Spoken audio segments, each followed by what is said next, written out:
Hey everybody, welcome back to a very special deep dive for Marvel's Midnight Suns. In partnership with Marvel and 2K, we've showcased 7 heroes on the roster so far. And our 8th is arguably, not even arguably, they're the most important of them all. I've seen a lot of great debate as to the order of the superheroes that we'll be covering. And to be honest, I don't think I've seen a correct guess yet, but keep them coming. It's fun for me and hopefully fun for you. Today we discuss the first ever fully customizable superhero in a Marvel game, the Child of Lilith, the Mother of Demons, and the protagonist of the story in Marvel's Midnight Suns. Today's deep dive is all about the Hunter. Mother. So, that's a good thing, right? What makes the Hunter unique compared to other characters on the roster is that they have 3 distinct ability branches. You got a power branch, a light branch, or a dark branch. Whether you want to be a potent damage dealer, a supportive healer, or something in between, the choice is up to you. In total, there are 30 different Hunter cards, 10 from each branch, and each branch also has an associated legendary ability that we're going to touch on later. I'll also share a bit about how to unlock these, as I don't think we've talked about that very often in previous videos, and I've had some questions, so hopefully you will have some answers. Just like old times. Now let's start with our Hunter's power branch of abilities. You're going to notice a good mix of buffs, debuffs, and of course some damage. First up, we've got Wrath. Now if you see my video titled Everything You Need to Know About Marvel's Midnight Suns, you may remember that cards have a chance to gain critical damage based on the stats of the individual superhero. Now, Wrath will give all Hunter cards in your hand critical, and guarantees all Hunter cards drawn for the next 2 turns afterwards are also critical. On upgrade, Wrath becomes free but stops generating heroism, and one of the late game mods could even grant a card draw. Now, I want to show you the next card for a couple of reasons. First, its upgrade applies 2 very powerful debuffs and does a lot of damage. And second, it introduces a new mechanic that we haven't talked about yet. When you're casting Fury at base level, you're going to apply 1 vulnerable and do a very nice chunk of damage. That's cool, we've seen this before. But when you play this is very important, since the new mechanic called Final will ensure that the Hunter cannot act afterwards. On upgrade, you'll apply 2 marked in addition to vulnerable, and a late game mod could see you being able to generate heroism on redrawing it. A heroic card, aptly named Patience, is up next, and it's also got a unique approach to it. Its effect is pretty straightforward, lots of damage, but 6 heroism to cast it can be quite a lot. Fret not if you can't afford it, just hold it in your hand for longer, just like investing, but with heroism and time instead of money. For each turn in your hand, the heroism required to play Patience will drop by 1. Then boom, something is getting destroyed for cheap. If you upgrade it, it gets a 25% damage increase, and a late game mod could grant card draw on knockouts. Patience would also make a pretty nice pairing with Wrath that we talked about earlier. Weird. Now, best used on a busy battlefield, the Hunter's power legendary card is called Blade Storm. Little XCOM throwback, perhaps. It's also their Midnight Suns ability card, and is unlocked the same as other heroes. So the way you go about that is you would build the Forge's armory upgrade, and then you complete the Hunter's Midnight Suns challenge mission. For 4 heroism, you'll get an AoE ability, dealing damage and applying a forceful knockback to each enemy in the AoE. On upgrade, you'll draw a card for each knockout. This could be a really solid opener in the right situation. You know what would be really cool, actually? If there was a hero on the roster that could, like, maybe gather enemies together in some way, and then this could be a nice follow-up for that. Something to think about. Now, for reasons that will become extremely clear in a minute, I think the Light Path is going to be a fan favorite. It specs the Hunter into more of a support hero with heroism generation, heals, cures, and buffs. That said, a Light Hunter is still a very capable damage dealer. For this branch, I want to start with its legendary ability. And these are unlocked by progressing the Hunter's balance in either direction.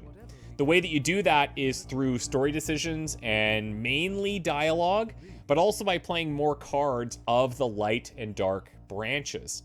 The light legendary ability is called Summon Charlie. And I bet you can guess what that does, sort of. Upon casting it, you're going to summon Charlie, our beloved pet dog, for 2 turns and immediately draw 2 Charlie cards. Upgrading will bring Charlie around for an additional turn, but keep in mind this card does have exhaust. Now, as just a little tease here, one of Charlie's cards is called Howl. Charlie's going to target a large AoE and apply marked on all enemies in the circle. We'll show another one too. It's called Bite, that damages and causes knockback. At the end of the day, Charlie's the best. She must be protected at all costs. Do not screw that up. Do not let Charlie go down, because if you do, you don't want to know. Now, what about some of those heals that we mentioned before? Holy Burst is one heck of a heal, but that's not all it does. Perhaps taking a page out of Scarlet Witch's book, Holy Burst will see the hunter targeting an area and everyone in it. Everyone, not just enemies. And everyone's going to be affected in some way. If they are an enemy, they're going to take a solid chunk of damage. Are they an ally, though? We're going to heal them up. The upgrade is fantastic, too. It increases the healing by 50% and increases the area of effect to make targeting a little bit easier. Lastly, a card that could probably use its own video for the combo potential it unlocks. Arguably one of the strongest cards in the entire game if set up correctly. May I present to you Holy Gift. And what a gift it is. At base level, Holy Gift ensures the next hunter card played is not discarded. That includes cards with exhaust. So for example, if you played Summon Charlie after Holy Gift, you'd retain the Summon Charlie card to play it again after Charlie expires. On upgrade, this is where it gets insane. After upgrading Holy Gift, the next hero card played is not discarded. That's right, hero card, not hunter card. So think about all the cards that we've talked about in these showcases so far. I could throw a bunch of examples at you, but I would be very curious to hear some theory crafting from you guys in the comments about which cards would combo with this one so far that we've covered. Regardless, in my opinion, this is a must-have card in any hunter deck. Light, dark, or somewhere in between. Now, we're going to move over to my personal favorite hunter branch. Welcome to the dark side of the hunter. The dark branch makes the hunter a powerful damage dealer, but at the cost of some negative effects. It can also allow for enemy control and manipulation. The first 2 cards that we're going to showcase are called Mindbender and Mindbreaker. Both cards turn enemies on each other, but how they go about it is quite a bit different. Mindbender is a skill card and is the more predictable of the 2. Upon being targeted, the enemy will attack their nearest ally and the card will be exhausted. If you upgrade it, they'll attack their nearest ally twice. Great stuff, easy to understand.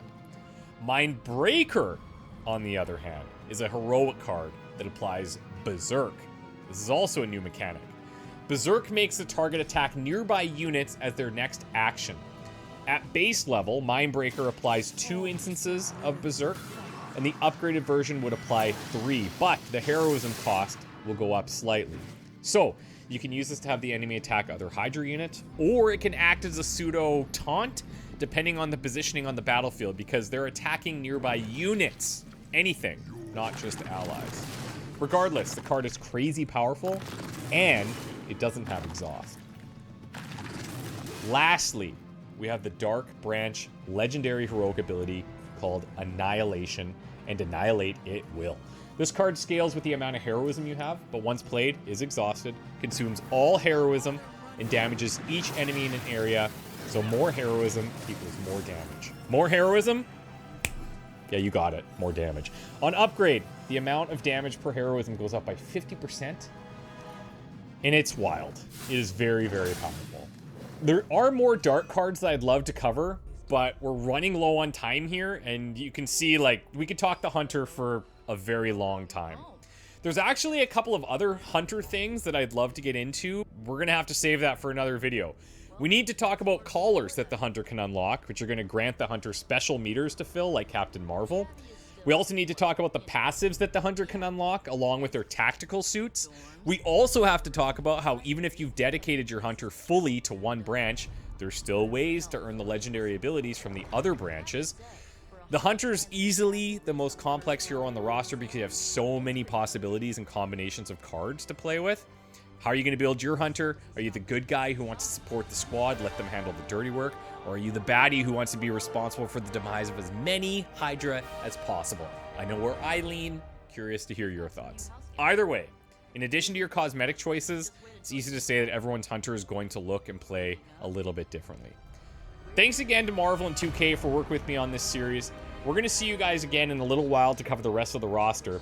Thanks for continuing to watch these videos, keeping the hype train going. It's going to take a little bit longer than originally planned to reach that final destination, but we're going to keep the ride as exciting as possible. And when we do reach that final destination, I promise the wait will be worth it. See you all next time.